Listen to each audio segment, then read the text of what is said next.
A conflituosa relação entre o presidente Jair Bolsonaro e povos indígenas brasileiros ganhou um novo capítulo neste mês, quando membros de 45 etnias se reuniram em uma aldeia em Mato Grosso para protestar contra o governo. No encontro, convocado pelo cacique Caiapora Unimetuctiri entre os dias 14 e 17 de janeiro, os indígenas afirmaram em um manifesto que está em curso um projeto político do governo brasileiro de genocídio, etnocídio e ecocídio. As ameaças e falas de ódio do atual governo estão promovendo a violência contra povos indígenas, o assassinato de nossas lideranças e a invasão das nossas terras, diz o texto, redigido ao fim da reunião, na aldeia Piaraçu, na terra indígena Capoto-Jarina.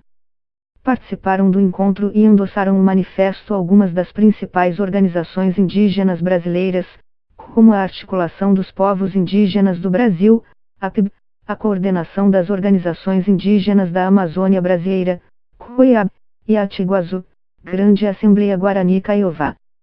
Uma associação indígena simpática a Bolsonaro protestou contra o encontro.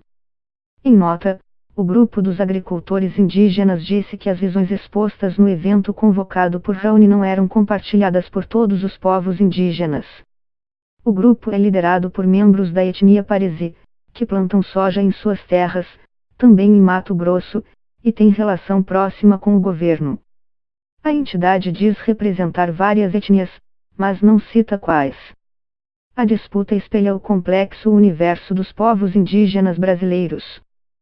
Segundo o IBGE, há no Brasil 305 etnias indígenas, que falam ao menos 274 línguas. Parte dos grupos se relaciona há séculos com a sociedade envolvente, não indígena, entre seus membros há estudantes universitários, moradores de zonas urbanas e servidores públicos. Na outra ponta, há dezenas de etnias em isolamento voluntário, cujos membros não dominam o português e só se relacionam esporadicamente com comunidades vizinhas. Os demais povos se encontram entre esses dois extremos. Em algumas etnias, há líderes com visões divergentes quanto ao modo de vida que deve ser perseguido pelas comunidades.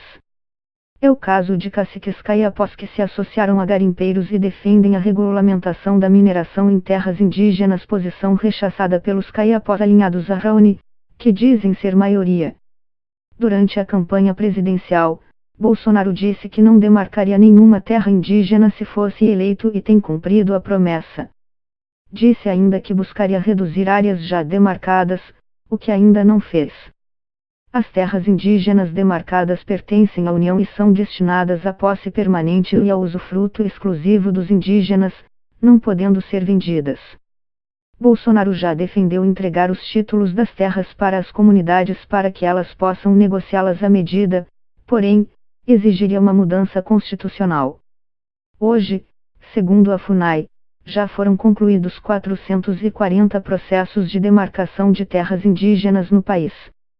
Essas áreas correspondem a 12,6% do território nacional e se concentram na Amazônia.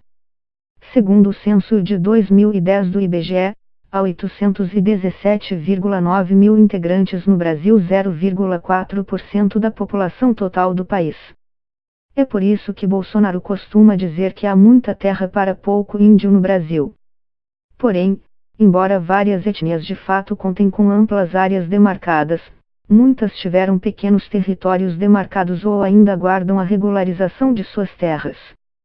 É o caso, por exemplo, de grande parte das etnias que habitam as regiões Sul, Sudeste, Centro-Oeste e Nordeste, onde muitas terras reivindicadas pelas comunidades são cobiçadas ou ocupadas por não indígenas, o que travou muitos processos. Segundo a FUNAI, há 248 processos de demarcação de terras indígenas em curso. Essas áreas equivalem a 1/10 das terras já demarcadas, ou 1,2% do território nacional. O caso dos Guarani Kaiowá, de Mato Grosso do Sul, é emblemático. Embora sejam o segundo povo indígena mais numeroso do Brasil, com cerca de 43 mil integrantes segundo o IBGE, muitos membros da etnia vivem em reservas superpovoadas, onde sofrem com problemas comuns a bairros de periferia de grandes cidades. Outros vivem acampados em áreas hoje ocupadas por fazendas e que as comunidades reivindicam como territórios ancestrais. Nos últimos anos, conforme o ritmo de demarcações diminuiu, muitas comunidades recorreram à justiça para tentar destravar os processos.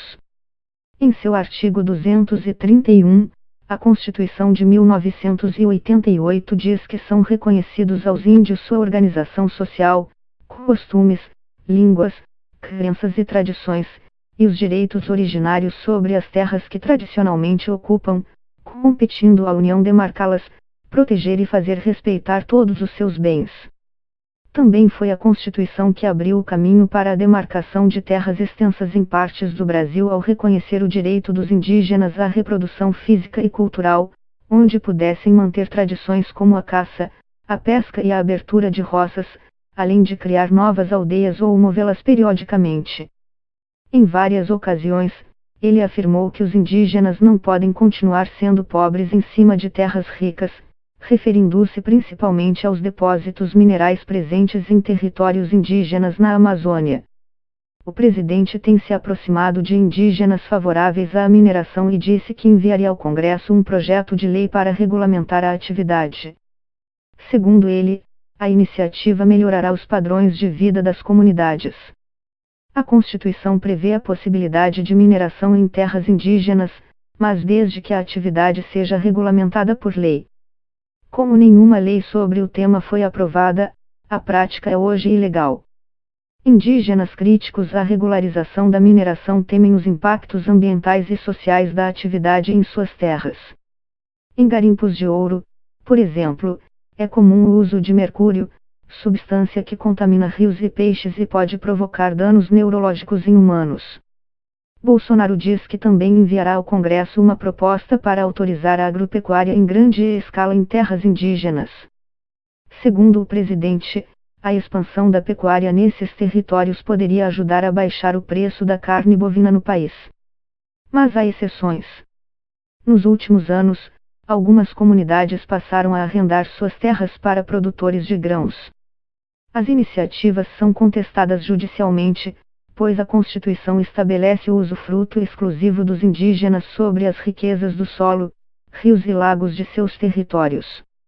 Em Mato Grosso, indígenas da etnia Paresi passaram eles próprios a cultivar soja, milho e feijão com máquinas modernas em 18 mil hectares, o equivalente a 18 mil campos de futebol, de seu território.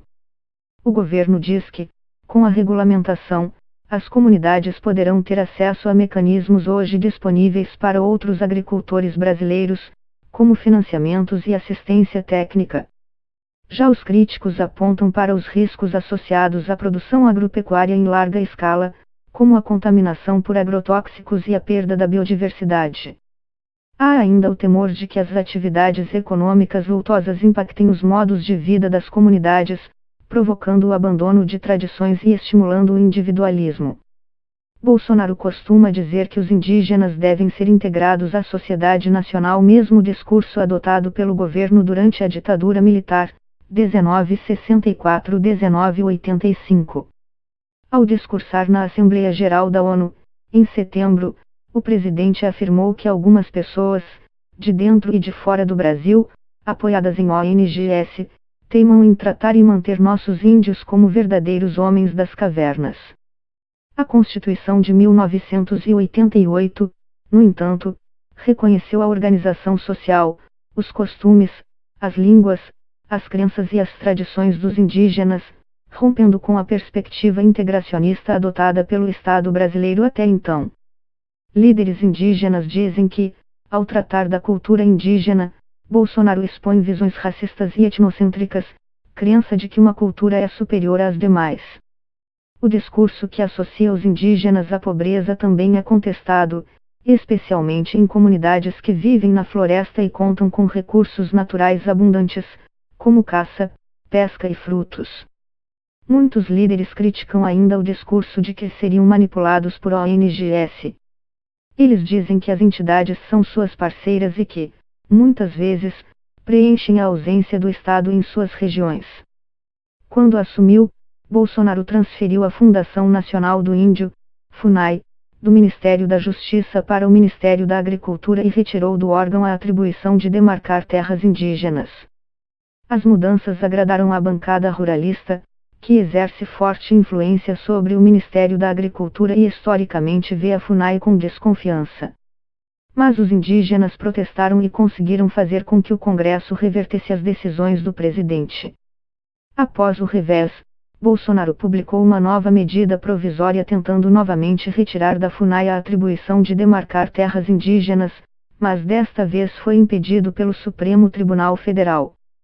Para a chefia da Secretaria Especial de Saúde Indígena, SESAI, Bolsonaro nomeou a fisioterapeuta Silvia Nobre Vaiampi, indígena da etnia Vaiampi, do Amapá. O movimento indígena, porém, diz que a secretária não tem representatividade e nem experiência relevante no setor. Em 2019, 2 vezes indígenas ocuparam a sede da SESAI em Brasília em protesto contra a gestão de Vaiampi.